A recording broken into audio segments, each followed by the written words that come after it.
السلام علیکم ورحمۃ اللہ وبرکاتہ۔ ہم قرآن کی تفسیر کے سبق نمبر 64 پر ہیں اور سورہ المائدہ کی آیت نمبر 41 پر ہیں، تو انشاءاللہ شروع کرتے ہیں۔ اعوذ باللہ من الشیطان الرجیم، بسم اللہ الرحمن الرحیم۔ یا ایہا الرسول لا یحزنک الذین یسارعون فی الکفر من الذین قالوا آمنا بافواہہم ولم تؤمن قلوبہم ومن الذین ہادوا سماعون للکذب سماعون لقوم آخرین لم یأتوک یحرفون الکلم من بعد مواضعہ یقولون ان اوتیتم ھذا فخذوہ وإن لم تؤتوہ فاحذروہ ومن يريد الله فتنته فلن تملك له من الله شيئا أولئك الذين لم يريد الله أن يطهر قلوبهم لهم في الدنيا خزي ولهم في الآخرة عذاب عظيم۔ اے رسول،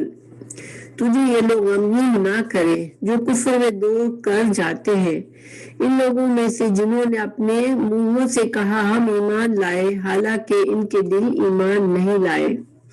اور ان لوگوں میں سے جو یہودی بنے۔ بہت سننے والے ہیں جھوٹ کو، بہت سننے والے ہیں دوسرے لوگوں کے لیے جو تیرے پاس نہیں آئے۔ وہ کلام کو اس کی جگہوں کے بعد پھیر دیتے ہیں،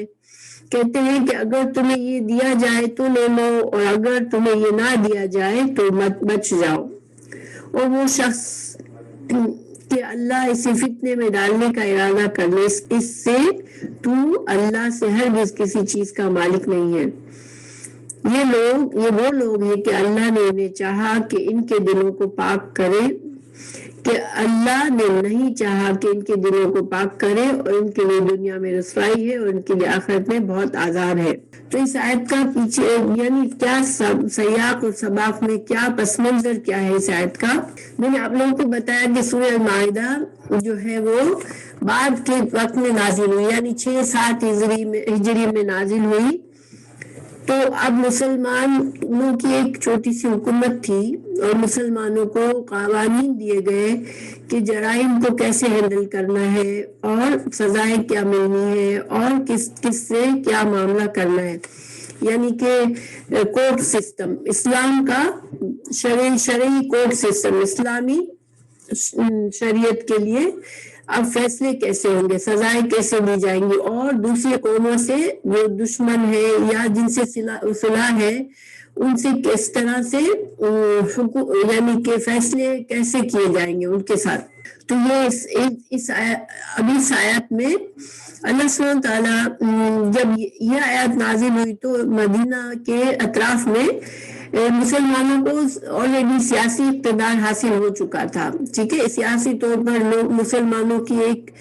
حیثیت بن چکی تھی مدینہ میں، اب کہ یہ مسلمان اب منظم ہے اور یہ قوم ہے، ایک چھوٹا سا گروہ نہیں ہے، اور اس میں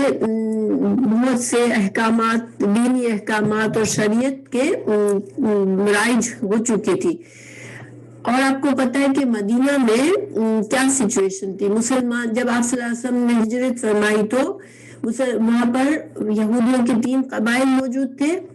اور اس کے علاوہ مشرکین کے 2 قبائل موجود تھے۔ تو مشرکین جو تھے اوس اور خزرج، ان کے بہت سے لوگ تو مسلمان ہو گئے تھے، لیکن ان نے بھی ابھی کچھ لوگ مشرک رہ گئے تھے، یا کچھ لوگ صحیح دل سے مسلمان نہیں ہوئے تھے بلکہ منافق تھے۔ انہوں نے زبانوں سے اپنے فائدہ دیکھتے ہوئے مسلمانوں سے صلاح کر لی تھی اور اسلام کو قبول کر لیا تھا، لیکن ابھی ان کے دلوں میں کفر بھرا ہوا تھا، نفاق بھرا ہوا تھا۔ اور یہودی، آپ کو پتہ ہے کہ یہود سے مسلمانوں کو آپ صلی اللہ علیہ وسلم کو بڑی امید تھی کہ یہودی تو فوراً پہچان لیں گے اور آپ صلی اللہ علیہ وسلم کو رسول مان لیں گے، لیکن الٹا ہوا کہ انہوں نے پہچان تو لیا لیکن مانا نہیں تھا۔ اب کیا ہو رہا تھا کہ آپ صلی اللہ علیہ وسلم نے ایک معاہدہ کیا تھا مدینہ میں آ کر، ٹھیک ہے، اور وہ معاہدے کے تحت آپ نے یہودیوں کو اختیار دیا تھا کہ ان کے آپس کے جو جھگڑے ہوں گے، ان کی قوم میں کوئی ایسا قانونی معاملہ ہوگا جس میں آپس کے جھگڑوں کی سزا دینی ہوگی، جرائم کے کچھ پکڑنے ہوں گے، تو یہ اس کا ان کو اختیار حاصل ہے. یعنی یہودی اپنے ایک قبیلے کی سطح پر قبائلی نوعیت سے وہ اپنے اقتدار ان کو تھا کہ وہ اپنے فیصلے خود کرے. اسی طرح مشرکین کو فیصلوں کا اجازت دی تھی آپ صلی اللہ علیہ وسلم نے، اور مسلمانوں کے فیصلے آپ کرتے تھے، لیکن یہود اور مشرکین کو اجازت تھی کہ آپ کے پاس اگر چاہتے ہیں تو وہ فیصلے لے کر آ سکتے ہیں ان کے آپس کے معاملات کے بھی. یہ ایک معاہدہ تھا، ٹھیک ہے. تو اب اس میں منافق اور یہودی کیا رویہ کر رہے تھے اس وقت کہ آپ کو پتہ ہے کہ یہودیوں نے اپنی شریعت کو بگاڑ دیا تھا، تورات میں تبدیلیاں کر دی تھی، اور قانون کے ان کے نزدیک قانون کوئی شرعی قانون بہت اسٹرانگ نہیں رہا تھا، کیونکہ رشوت عام ہو گئی تھی اور مرضی کے مطابق فیصلے ہوتے تھے، عدل اور انصاف پر کوئی معاملہ نہیں ہوتا تھا. ان کا مطلب ایک ڈھانچہ رہ گیا تھا مذہب کا، لیکن ساری چیزوں میں رشوت سے معاملہ چلتا تھا، اور جس کو اپنی مرضی کا فیصلہ چاہتے تھے ان کو فیصلہ مل جاتا تھا. جو اسٹرانگ ہوتا تھا وہ اپنی مرضی کا فیصلہ حاصل کر سکتا تھا. اور آپ کو پتہ ہے جس قوم میں رشوت کی بیماری آ جائے تو وہاں پر پھر کوئی قانون صحیح طرح سے نہیں چل سکتا، کیونکہ پچھلا بیک ڈور سے سارے معاملات طے ہو جاتے ہیں. تو یہودیوں کے آپس میں یہ معاملہ تھا کہ ان کے اندر کوئی عدل و انصاف نہیں تھا. ویسے تو یہودی علماء پیسہ لے کے رشوت لے کے ان کی مرضی کے فیصلے دیتے تھے، لیکن بعض اوقات ان کو یہ ہوتا تھا کہ آپ صلی اللہ علیہ وسلم کی شریعت بہت نرم ہے، تو اگر ہم آپ کی طرف عدالت میں جائیں گے تو ہو سکتا ہے کہ آپ کی عدالت میں کسی معاملے کا جو ہے وہ آسان سزا ہو، اور پھر ہم کو یہ تورات کے قانون کو توڑ مروڑ کے فیصلہ نہ کرنا پڑے. تو وہ ان کو بھیجا جاتا تھا، عام لوگوں کو بھیجتے تھے علماء اور جو کام تھے یہود کے، کہ تم جاؤ رسول اللہ صلی اللہ علیہ وسلم کی عدالت میں، اور اگر وہ یہ فیصلہ دے، یعنی تمہاری مرضی کا فیصلہ دے تو لینا، اور اگر تمہاری مرضی کے خلاف دے تو مت لینا، پھر ان کو جھٹلا دینا. تو یہودی یہ کرتے تھے. مشرکین کیا کرتے تھے؟ جو منافق ہو گئے تھے ان کو یہ تھا کہ ظاہر ان کے دل میں ایمان تو تھا نہیں، تو اب ان کو بھی اسلامی حکومت کے اسلامی فیصلوں سے کوئی دلچسپی نہیں تھی. تو وہ جو تھے وہ مسلمان اپنے آپ کو ظاہر مسلمان کا دعویٰ کرتے تھے کہ ہم مسلمان ہیں، لیکن وہ یہودیوں کے پاس زیادہ جاتے تھے اپنے معاملات کے لیے، ٹھیک ہے، جو کہ ایک مسلمان کے لیے جائز نہیں تھا. اور یہودیوں میں جو دو قبیلے تھے ان کا یہ تھا کہ ایک قبیلہ اسٹرانگ تھا اور ایک تھا وہ جو کمزور تھا.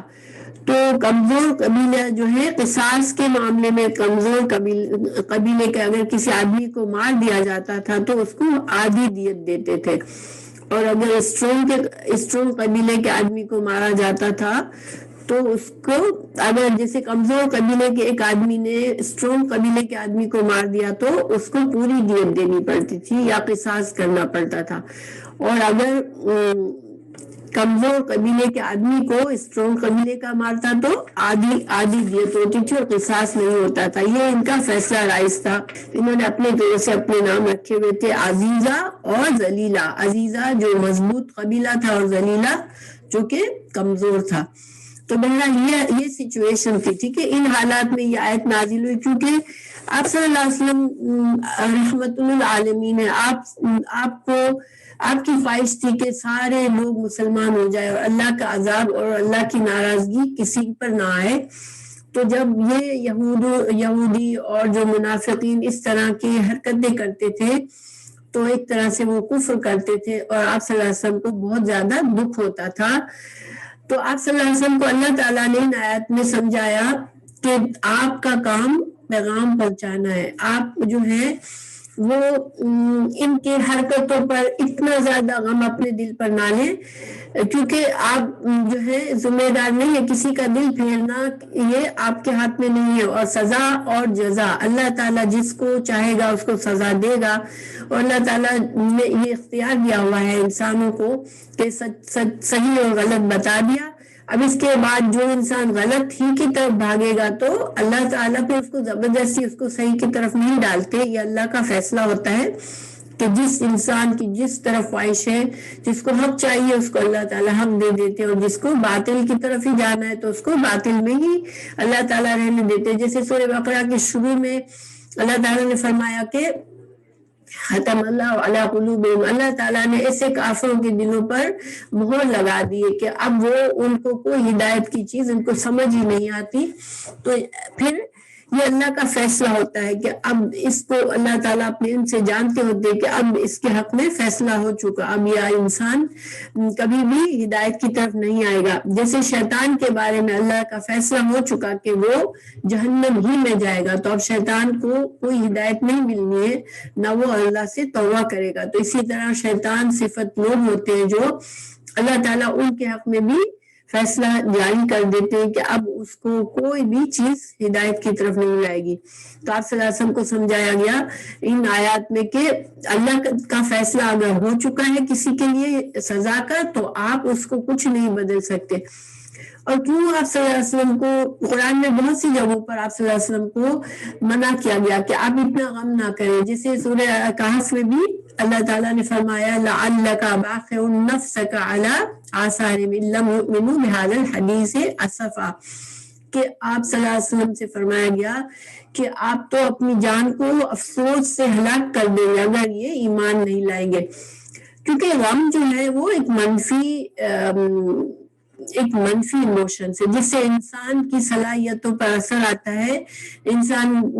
کے اوپر حاوی ہو جاتا ہے غم، اور پھر وہ اس کی زندگی پر اثر آتا ہے. اور آپ صلی اللہ علیہ وسلم کو اللہ نے ایک مشن دیا تھا، آپ کو وہ مشن پورا کرنا تھا. اگر آپ ہر انسان کے لیے اتنے غمگین ہو جاتے ہر کافر کے لیے تو پھر اس سے آپ کی اسٹرینتھ کم ہو سکتی تھی. جیسے ہمیں بھی دیکھیں ہم اس بات کو سمجھ سکتے ہیں، بعض اوقات ہم کسی کو سمجھاتے ہیں اپنے پیارے کو جو بہت غلط کام کر رہا ہوتا ہے، ہم بہت سمجھاتے ہیں بار بار سمجھاتے ہیں. جب وہ نہیں سمجھتے تو ہمارے دل میں خوف ہوتا ہے ان کے لیے کہ وہ کہیں اللہ ان سے ناراض نہ ہو جائے، تو ہمیں بہت غم ہو جاتا ہے. لیکن ہم کو بھی اس آیت سے یہ سبق سیکھنا ہے کہ انسان کو کوشش کرتے رہنا ہے مگر غم کو طاری نہیں کرنا اپنے اوپر. تو ہم اس روشنی میں ان آیت کو پڑھتے ہیں انشاءاللہ. یا ایھا الرسول، یا حرف ندا، ایھا جوڑنے کے لیے آیا ہے. الرسول، الرسول ال ہے یعنی کہ ال جب ہوتا ہے تو کیا ہوتا ہے؟ خاص، جس سے بات کی جا رہی ہے، یعنی آپ صلی اللہ علیہ وسلم. ٹھیک ہے، تو رسول اللہ صلی اللہ علیہ وسلم کو مخاطب فرمایا اللہ تعالیٰ نے. اب یہاں پر دیکھیے آپ کو قرآن میں اللہ تعالیٰ نے یا نبی بھی کہا ہے یا محمد بھی کہا ہے، اور بندے بھی اپنا بندہ کہہ کر بھی مخاطب کیا ہے.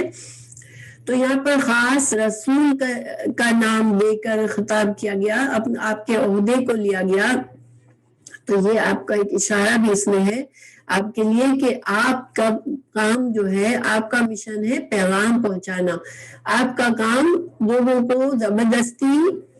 ایمان میں لانا نہیں ہے، آپ نے پیغام پہنچانا ہے، بس یہ آپ کا کام ہے. تو یہاں پر فرمایا گیا یا ایھا الرسول، اے رسول صلی اللہ علیہ وسلم، لا نہیں، یا حزن کا،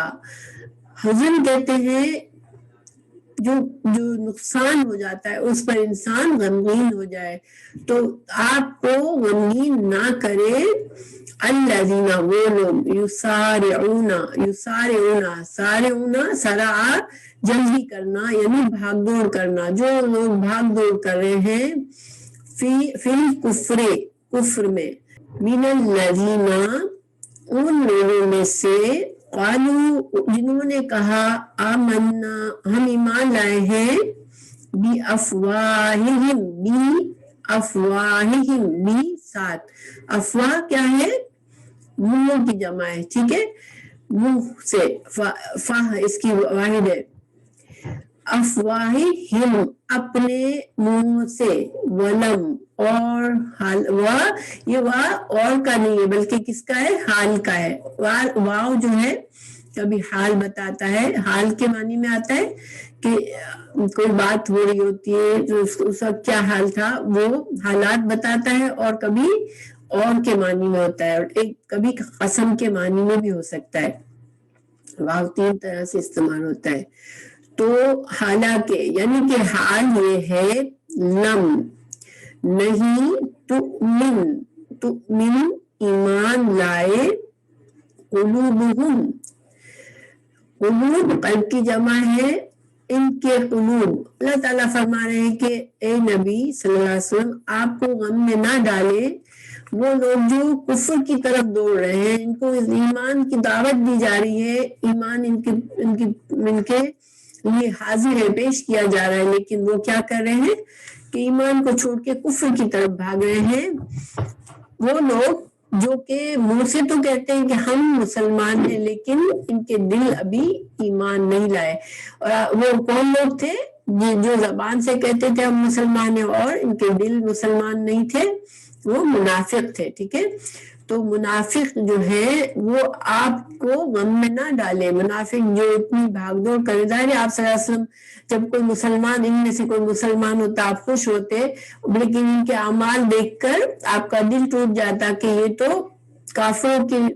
میں زیادہ انٹرسٹڈ ہے، کفر کی طرف زیادہ بھاگ رہے، تو آپ کو دکھ ہوتا تھا۔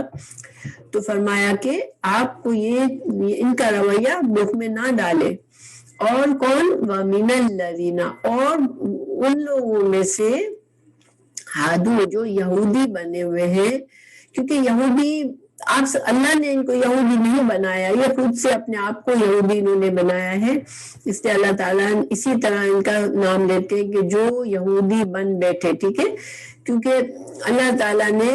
صرف اسلام ہی پسند کیا ہے سب کے لیے، تمام انبیاء کے جو فالوورز تھے وہ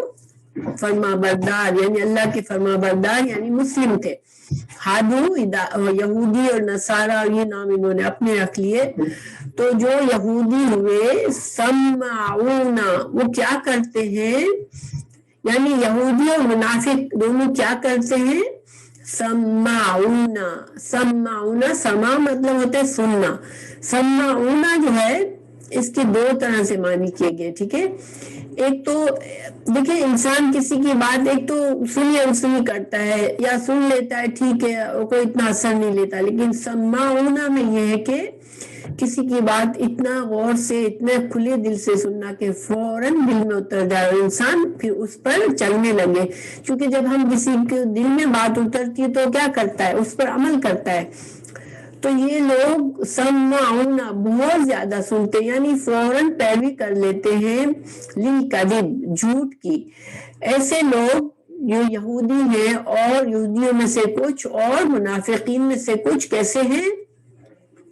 جو بہت جلدی جھوٹ کے پیچھے چل پڑتے ہیں، جھوٹ پر عمل کرنے لگتے ہیں، جھوٹ کو سچ سمجھنے لگتے ہیں۔ تو یہ جھوٹ کون سا جھوٹ ہے؟ تو اس کا ترجمہ یہ کیا جا سکتا ہے، علماء نے یہ کہا کہ ایک طرف تو آپ صلی اللہ علیہ وسلم کی دعوت تھی، اسلام کی حق کی دعوت تھی، دوسری طرف جو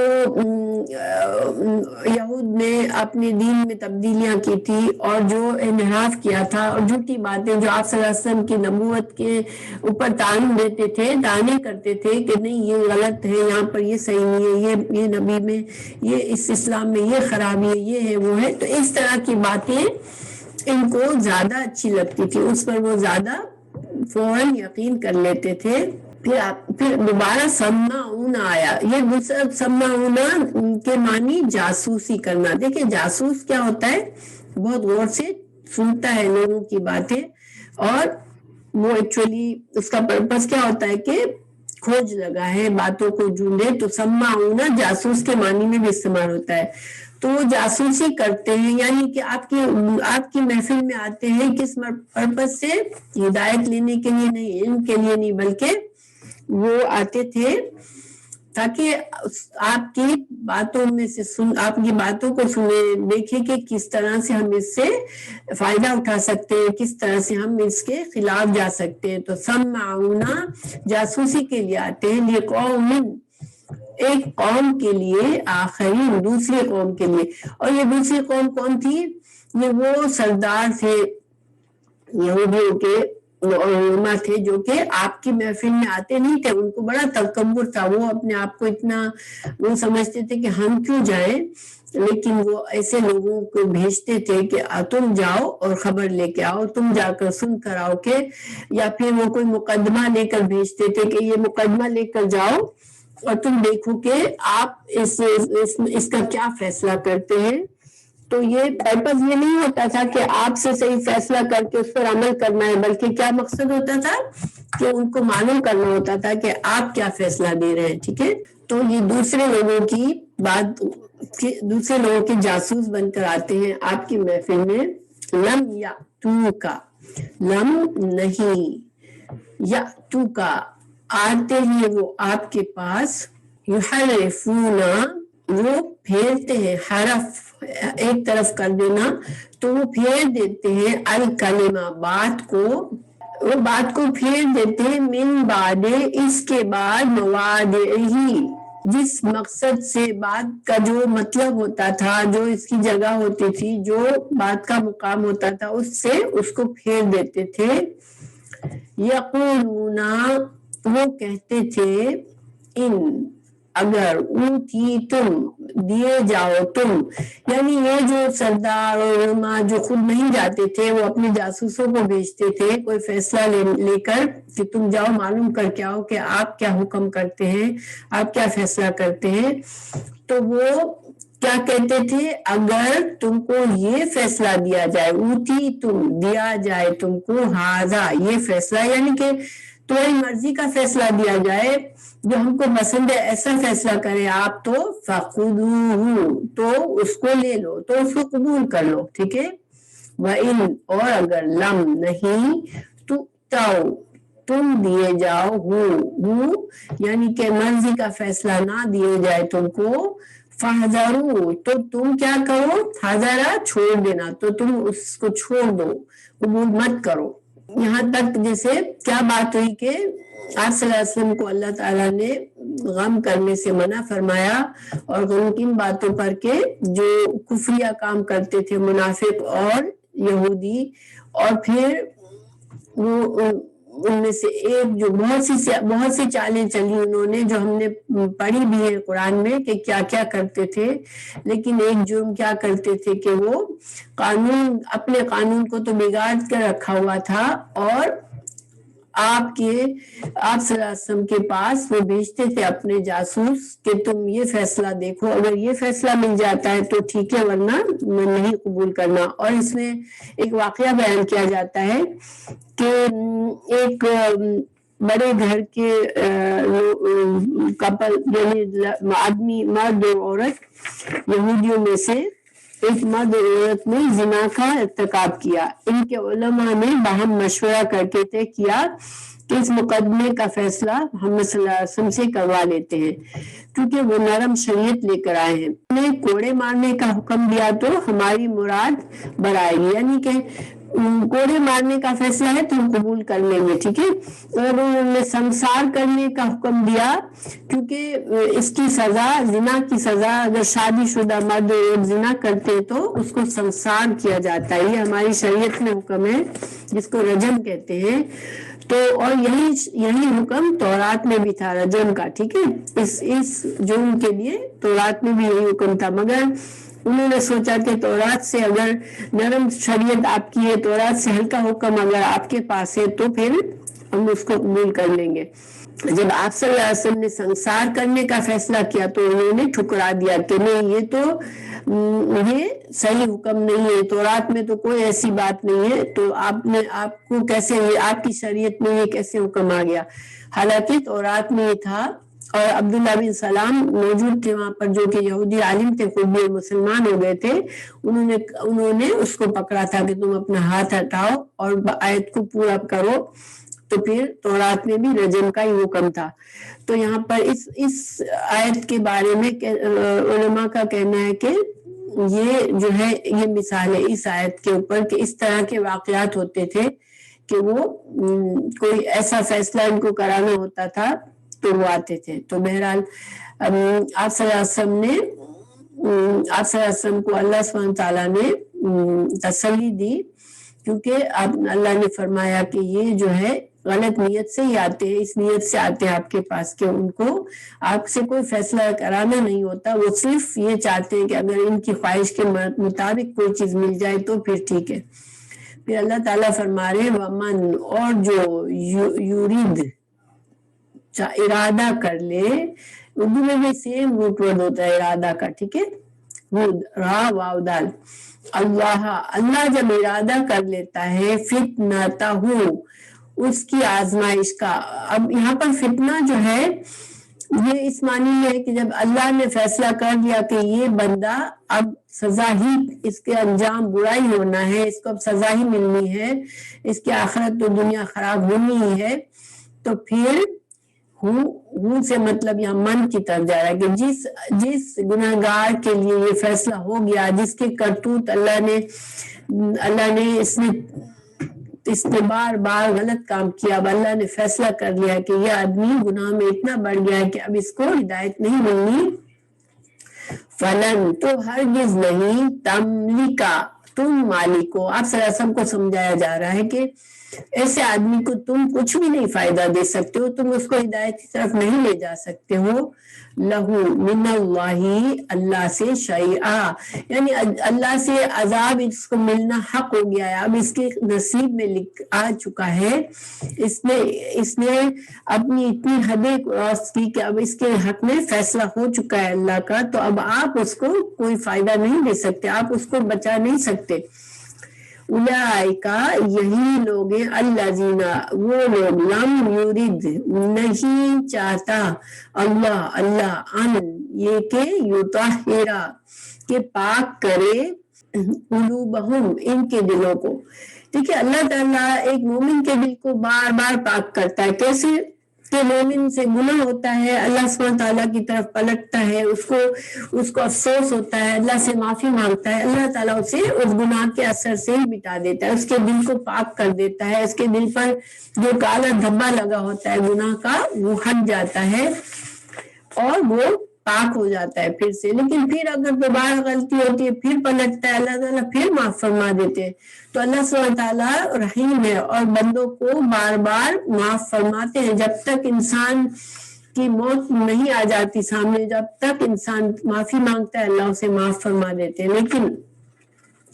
جو لوگ اختیار سے، اپنے اختیار سے گمراہی کو ہی چنتے ہیں اور ان کے دل میں کوئی ذرا سی بھی خواہش نہیں ہوتی کہ اللہ کے راستے پر چلے یا اللہ سے ڈرے، تو پھر اب ایسے لوگوں کو کوئی نہیں مدد کر سکتا اور اللہ تعالیٰ پھر ان کو پاک نہیں کرتا گناہوں سے. لہم، ان کے لیے، فی دنیا میں، خزی، رسوائی ہے، وَلَهُمْ، اور ان کے لیے، فی الآخرت، آخرت میں، عذاب ہے، عظیم، دردناک عذاب ہے، بہت بڑا عذاب ہے.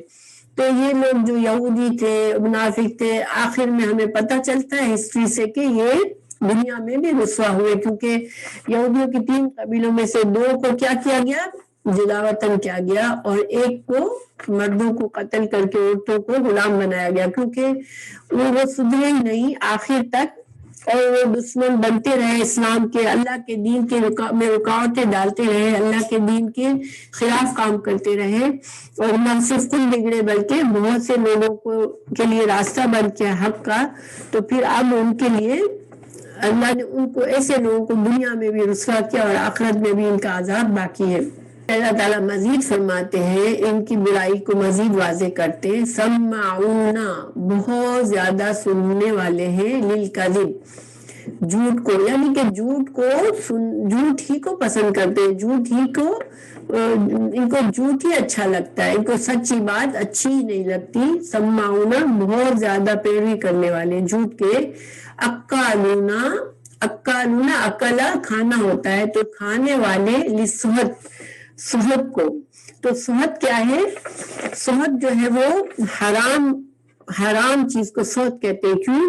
اور رشوت کو خاص طور سے یہاں پہ سحت، چونکہ یہ قانونی باتیں ہیں، یہ قانون کے بارے میں آئی ہے یہ آیت، تو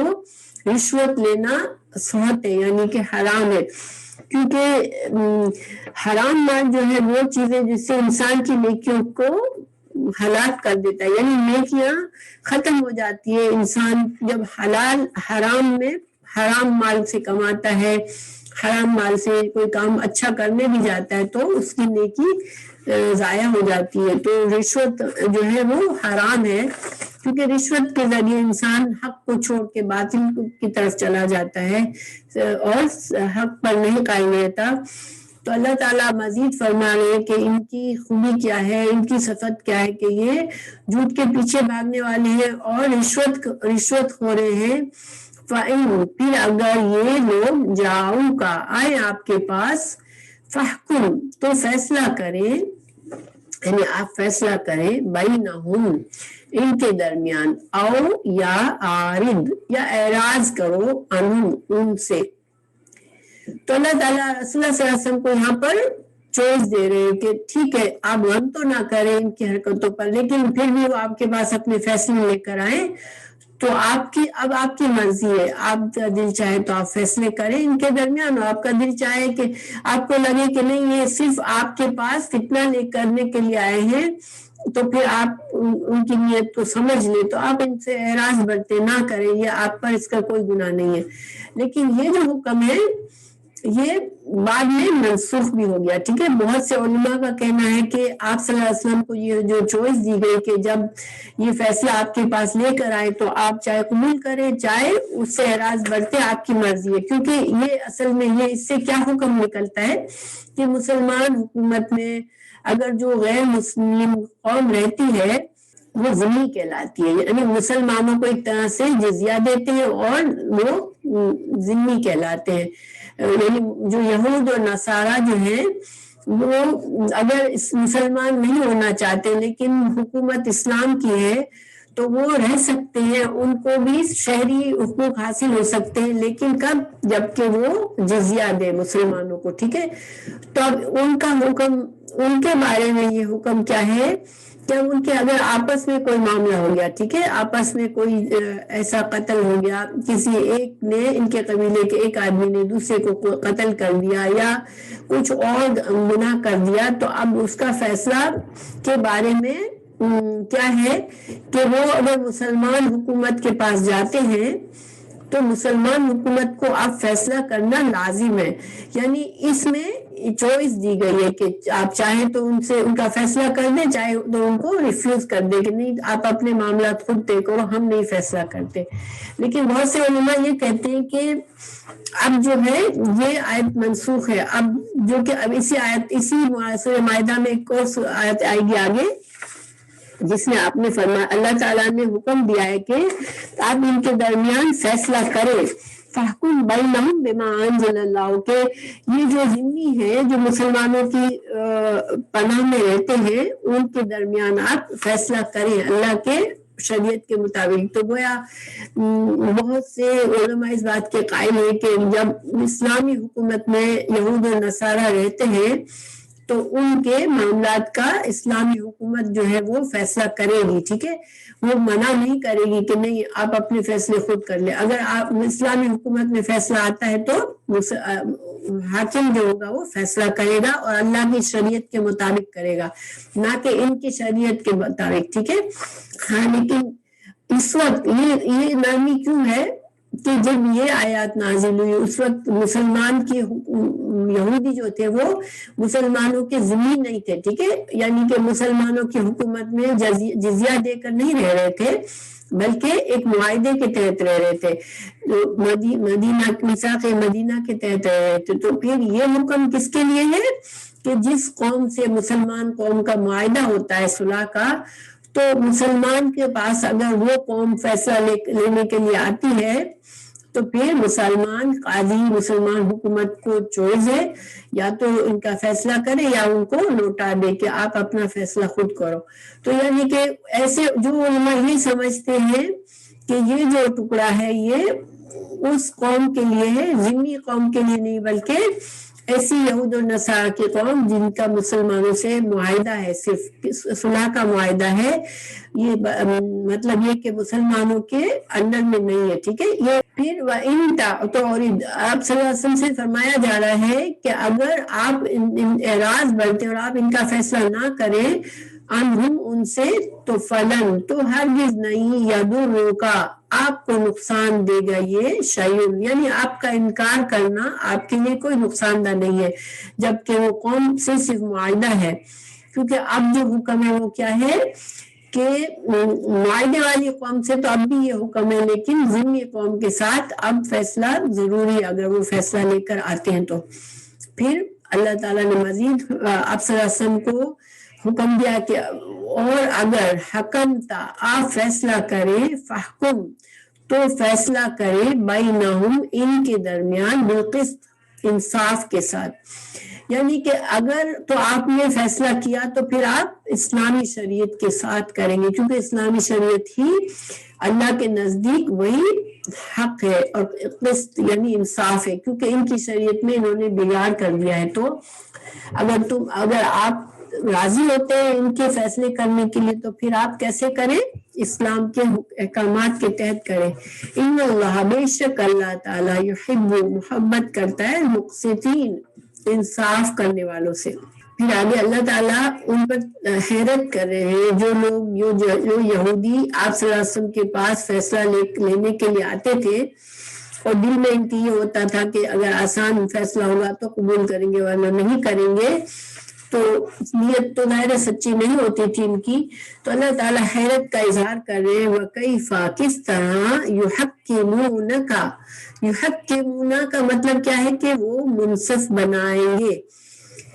آپ کو، ٹھیک ہے، فحکم، آپ فیصلہ کریں، یحکمون، وہ منصف بنائیں گے آپ کو، وہ آپ کو حاکم بنائیں گے، وعندہم، اور ان کے پاس، یعنی یہ بھی حالیہ ہے، حالانکہ ان کے پاس تورات ہے، فیہا، اس میں حکم اللہ، اللہ کا حکم ہے، ثم، پھر یتولون، وہ منہ موڑ دیتے ہیں، من بعد، اس کے بعد، ذالک، اس کے بعد، یعنی کہ اللہ تعالیٰ فرما رہے ہیں، حیرت ہے، اللہ تعالیٰ ان پر حیرت کا اظہار کر رہے ہیں کہ یہ جو رجم کا جو معاملہ ہوا تھا تو یہ تو بات سیم ان کے پاس لکھی ہوئی تھی تورات میں، تو وہ اگر وہ کہتے تھے کہ ہم تورات پر ایمان لاتے ہیں اور ہم تورات ماننے والے ہیں اور ہم اسلام نہیں لانا چاہتے، تو تورات میں تو تھا اس کا فیصلہ، تو تم تورات کا بھی فیصلہ موجود ہے، اس کے باوجود اس کو نظر انداز کر کے صرف اس لیے آئے ہو کہ شاید کوئی آسان حل مل جائے تم کو، اور آسان نہیں ملے گا تو ہم نہیں مانیں گے، ٹھیک ہے، یہ مطلب ہے۔ یعنی اصل میں تو اللہ تعالیٰ یہ یہاں پر بتا رہے ہیں کہ تم صحیح معنوں میں تورات پر بھی ایمان نہیں لاتے ہو، تورات کو بھی قبول نہیں کرتے ہو، تمہیں صرف اپنی مرضی کے فیصلے چاہیے۔ پھر وما اولئک، اور نہیں یہ لوگ، بالمؤمنین، ان کو اصل میں ایمان ہی نہیں ہے، نہ تورات پر نہ قرآن پر، ان کو صرف اپنی خواہش کے بندے ہیں، یہ مطلب ہے یہاں پر، ٹھیک ہے۔ پھر اللہ تعالیٰ فرما رہے ہیں، انا، بے شک، انزلنا، نازل کیا، تورات کو، فیہا، اس میں، ہدن، ہدایت ہے، ونور، اور نور ہے۔ اللہ تعالیٰ کی تمام کتابوں کو اللہ تعالیٰ نے قرآن میں ہدایت اور نور کا ذریعہ فرمایا ہے۔ قرآن کے بارے میں بھی یہی کہا گیا ہے قرآن کے اندر کہ اس میں ہدایت ہے لوگوں کے لیے اور نور ہے، کیونکہ اللہ کے بتائے ہوئے طریقہ زندگی اور دین کے جو طریقے ہیں انہی پر چل کر انسان دنیا اور آخرت کی کامیابی حاصل کر سکتا ہے، اور نور اس لیے ہے کہ یہ علم ہے، انسان کے دل میں آتا ہے تو پھر وہ صحیح غلط کی پہچان کر سکتا ہے۔ تو اللہ تعالیٰ فرما رہے ہیں کہ تورات بھی اللہ ہی کی نازل کردہ ہے اور اس میں بھی ہدایت اور نور ہے، یحکم، اور فیصلہ کرتے تھے، بہا، اس کے ذریعے، النبیون، انبیاء، یعنی پچھلے انبیاء، الذین، وہ لوگ، اسلموا، جو اسلام لائے، للذین، ان لوگوں کے لیے، ہادو، جو یہودی ہوئے، وربانیون، تو اتنے ٹکڑے کا کیا مطلب ہوا کہ فیصلے تو اللہ کی شریعت تو تورات میں بھی موجود تھی، ہدایت اور نور تورات میں بھی تھی، اور بہت سے انبیاء حضرت موسیٰ کے علیہ السلام کے بعد سب تمام انبیاء جو آئے، بے شمار انبیاء آئے، وہ سارے کے سارے تورات ہی کی تعلیم دیتے تھے، اور تورات ہی کے ذریعے اس میں جو احکامات تھے اسی کے ذریعے ان کے آپس کے معاملات کے جو جرائم ہوتے تھے، جو بھی قانون سسٹم تھا، وہ تورات ہی کے مطابق چلتا رہا تھا۔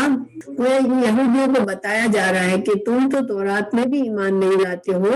لیکن تورات پر ایسے لوگ تمہارے باپ دادا میں ایسے لوگ تھے جو انبیاء بھی تھے اور جو نیک لوگ بھی تھے، ربانیون اور اللہ والے تھے۔ ربانی ایسے شخص کو کہتے ہیں جو کہ اللہ کے رنگ میں رنگ جائے، اللہ کے دین کو وہ مکمل طور پر قبول کرے کہ اس کے اندر رب کے صبغت اللہ کے دین کا رنگ اس پر چڑھا ہوا ہو۔ تو ایسے لوگ جو ربانی تھے، اور احبار، حبرہ ان کے علماء کو احبار کہا جاتا تھا، اور حبرہ کے معنی کیا ہوتے ہیں کہ نور ان کے دلوں میں ایمان کے نور سے یہ چمک رہے تھے، ان کے دل صاف ستھرے۔ تو ایسے لوگ جو تھے وہ کیا کرتے تھے، انبیاء اور یہ ربانی لوگ اور یہ احبار کیا کرتے تھے، بما استحفظوا، وہ حفاظت کرتے تھے۔ حفاظت اللہ کی کتابوں کی حفاظت کیا ہوتی ہے کہ اللہ اس پر عمل کیا جائے، اس کے مطابق زندگی گزاری جائے، اس کے مطابق فیصلے کیے جائے۔ تو وہ حفاظت کرتے تھے، اللہ کے احکامات کی حفاظت کرتے تھے، من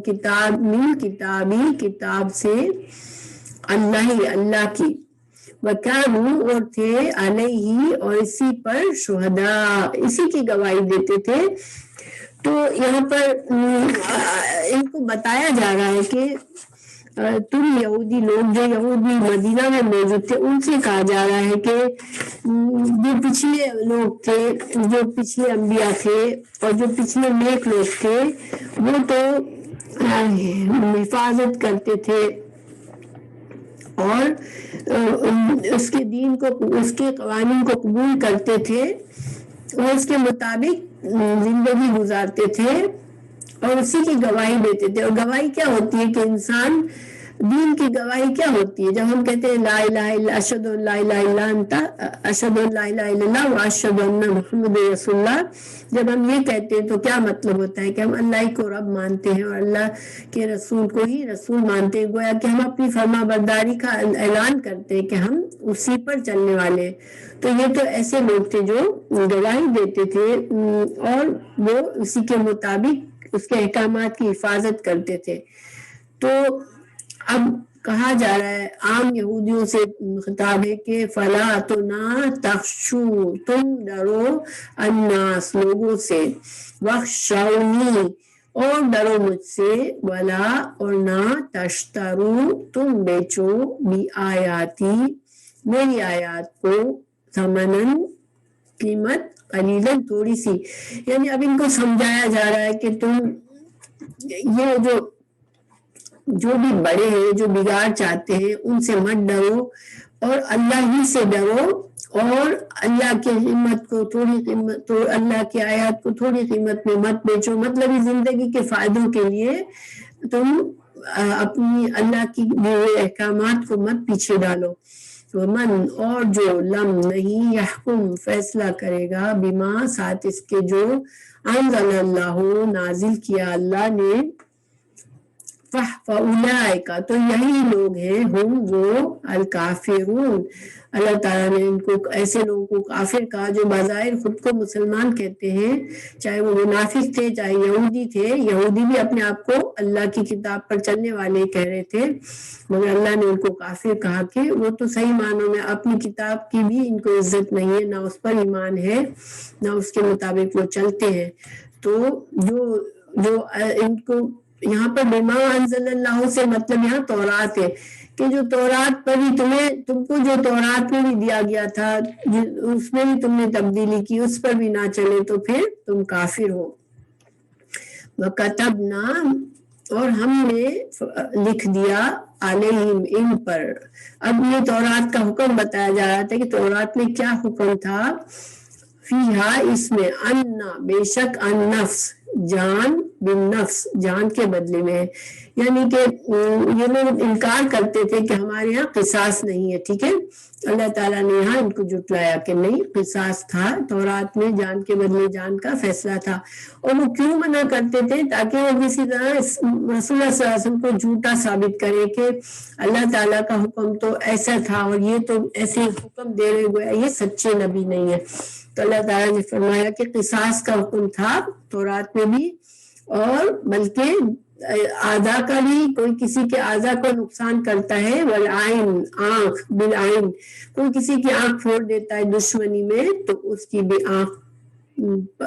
آنکھ جائے گی. والانف اور ناک, بالانف ناک کے بدلے کسی کا ناک کوئی کاٹ دے تو اس کی سزا بھی اس کا ناک کاٹنا ہے. والاذن اور کان, بالاذن کان کے, یعنی کہ تمام جتنے بھی اعضاء ہیں ان کا سزا کیا ہے. کسی کو یہ نقصان پہنچانے سے تو اس کا بھی یہی نقصان کیا جائے گا. وسننا اور دانت, بالسن اور دانت کے بدلے دانت. والجروح اور زخم, کوئی بھی زخم لگایا کسی نے قصاص تو اس کا قصاص ہے. تو یہ اللہ کا حکم یہ ہے کہ ناحق کسی انسان کی جان لینے والے کی جان لی جائے گی, ناحق کسی کی آنکھ پھوڑنے والے کی آنکھ پھوڑی جائے گی, کسی کا ناک کاٹنے والے کی ناک کاٹی جائے گی, کسی کا کان کاٹنے والے کی کان, اور کسی کا دانت توڑنے والے کے دانت. اور جو زخم, کوئی بھی زخم کوئی کسی کو لگائے گا تو پھر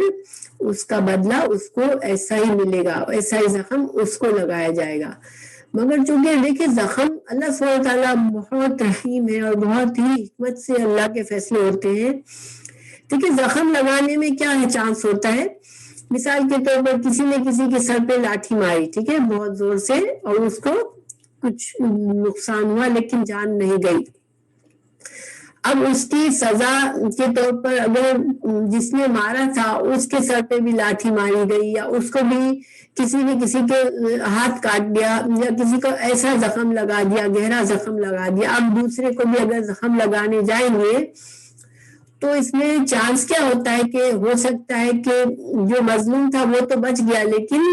جو سزا کے طور پر جس کو مارا جائے گا وہ شاید وہ مر جائے. ٹھیک ہے, اس لیے کہ یہ تو بھروسہ نہیں ہوتا نا, ہر انسان کا سیم لیول نہیں ہوتا. ایک گھوسا مارنے سے کوئی انسان مر سکتا ہے اور کوئی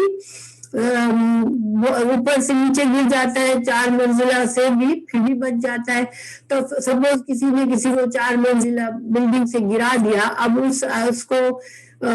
گرنے کے بعد وہ اس کی جان تو بچ گئی ہے, یعنی جان نہیں گئی ہے. اب ساز کے طور پر اگر